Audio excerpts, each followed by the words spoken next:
So this is now Newton's cradle, this piece of apparatus here, and it consists of a wooden board and connected to two metal frames and some ball bearings which are connected to the metal frame via some taut wire. So each metal ball has got two wires attaching to the frames.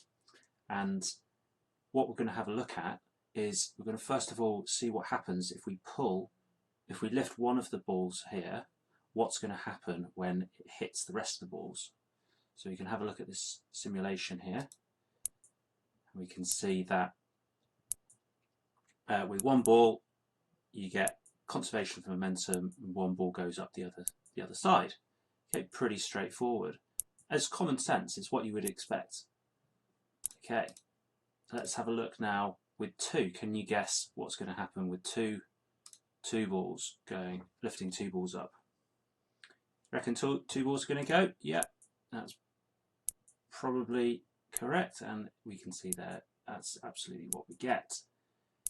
Okay, and the same with three balls now. Pretty obviously, or as expected, as common sense would say, we've got three balls hitting, we've got three balls going off. And why is this? What's going on here? Well, the three balls that we release have a certain amount of energy. They have a certain amount of gravitational potential energy once they're lifted up to their highest point. And that gravitational potential energy is converted to kinetic energy by the time that they reach where they collide with the other four balls. And because it's converted to kinetic energy, you'll remember that kinetic energy is equal to half times mass times the square of velocity. And so the more kinetic energy there is, the more velocity the balls have. And they all have pretty much the same velocity because they're combined. You can consider this as one combined object all together.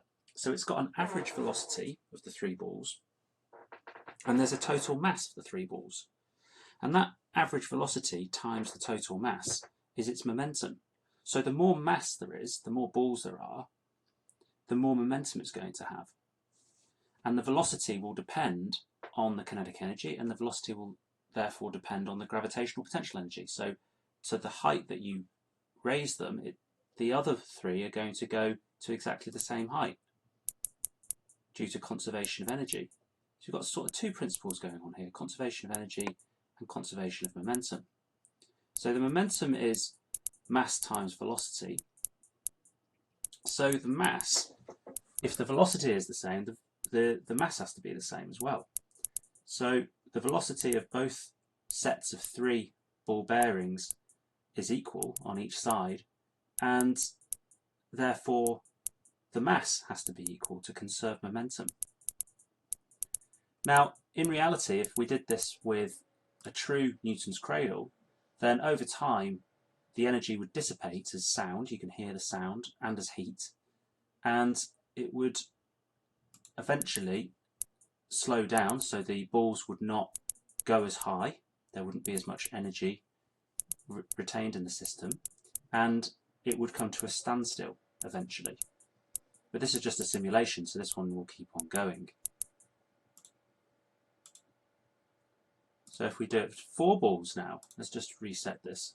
So we've seen one ball gives rise to one ball going off the other side, two balls gives rise to two balls going off the side, and three balls gives rise to three balls going off the side.